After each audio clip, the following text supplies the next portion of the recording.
وآمنوا بما أنزلت مصدقا لما معكم ولا تكونوا أول كافر به ولا تشتروا بآياتي ثمنا قليلا وإياي فاتقون۔ ترجمہ: اور ایمان لاؤ اس کتاب پر جو میں نے اتاری ہے، وہ تمہارے پاس موجود کتاب کی تصدیق کرنے والی ہے، اور سب سے پہلے اس کا انکار کرنے والے نہ بنو، اور میری آیتوں کے بدلے تھوڑی قیمت نہ وصول کرو، اور مجھ ہی سے ڈرو۔ وآمنوا بما انزلت، اس پر ایمان لاؤ جسے میں نے نازل کیا۔ تفسیر صراط الجنان میں ہے، یعنی اے بنی اسرائیل کے علماء، اس قرآن پر ایمان لاؤ جو میں نے اپنے حبیب علیہ الصلوۃ والسلام پر نازل کیا ہے، اور وہ تمہارے پاس موجود کتاب تورات و انجیل کی تصدیق کرتا ہے، اور تم اہل کتاب میں سے قرآن مجید اور میرے حبیب علیہ الصلوۃ والسلام کے سب سے اولین منکر نہ بنو، ورنہ جو لوگ تمہارے پیچھے لگ کر کفر اختیار کریں گے تو ان کا وبال بھی تم پر ہوگا۔ نیکی اور برائی کی ابتدا کرنے والے کے بارے میں ایک اصول یاد رہے کہ نیکی اور بدی کے ہر کام میں یہی اصول نافذ ہے کہ اس کی ابتدا کرنے والوں کو پیروی کرنے والوں کے عمل کا ثواب یا عذاب بھی ملے گا۔ حضرت جریر بن عبداللہ رضی اللہ تعالی عنہ سے روایت ہے، حضور اقدس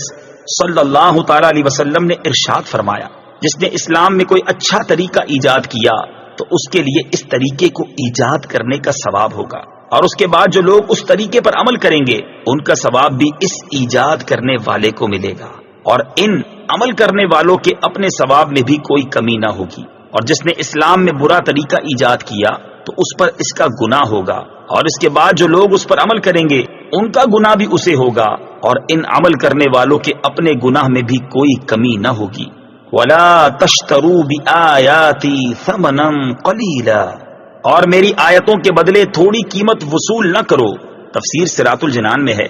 اس آیت میں دنیا کے حقیر و ذلیل مال کے بدلے اللہ تعالیٰ کی آیات بیچنے سے منع کیا گیا، اور یہاں ان آیات سے توریت و انجیل کی وہ آیات مراد ہیں جن میں حضور پرنور صلی اللہ تعالی علیہ وسلم کے اوصاف و علامات کا بیان ہے۔ قرآن پاک کی یہ آیات ان یہودیوں کے متعلق نازل ہوئیں جنہیں اپنی قوم سے نذرانے اور وظائف ملتے تھے، اور انہیں ڈر تھا کہ اگر قوم کو معلوم ہو گیا کہ تورات میں محمد مصطفیٰ صلی اللہ تعالی علیہ وسلم کی یہ نشانیاں بیان کی گئی ہیں تو وہ ان سرداروں کو چھوڑ کر محمد مصطفیٰ صلی اللہ تعالی علیہ وسلم پر ایمان لے آئیں گے، اور یوں ان کے نذرانے بند ہو جائیں گے۔ اسی کو فرمایا جا رہا ہے کہ دنیا کے قلیل مال کے بدلے اللہ تعالیٰ کی آیتیں بیچتے ہیں۔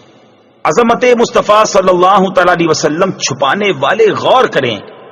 اس آیت اور اس کے بعد والی آیت سے معلوم ہوا کہ یہودی علماء اپنے باطل مفادات، نفسانی خواہشات اور جاہلانہ توہمات کی بنا پر اپنی کتابوں میں موجود ان آیات کو چھپاتے تھے جن میں نبی کریم علیہ الصلوۃ والسلام کی عظمت و شان اور ان کے اوصاف بیان کیے گئے، اور اگر کبھی کوئی آیت بیان بھی کی تو اس کے ساتھ بعض باطل باتیں ملا کر بیان کرتے تھے۔ حالانکہ علماء کا منصب تو حق بات کا اعلان کرنا، حق اور باطل کو جدا کرنا، مالی و ذاتی مفادات کو دین پر قربان کرنا اور دین کا محافظ بننا ہے۔ یہودیوں کے بیان کردہ طرز عمل اور علماء کے منصب کو سامنے رکھتے ہوئے ان لوگوں کو اپنی حالت پر غور کرنے کی حاجت ہے جن کا حضور پرنور صلی اللہ تعالی علیہ وسلم کی عظمت و شان بیان کرنے کے معاملے میں سلسلہ کہیں اور ہی جا کر ملتا ہے۔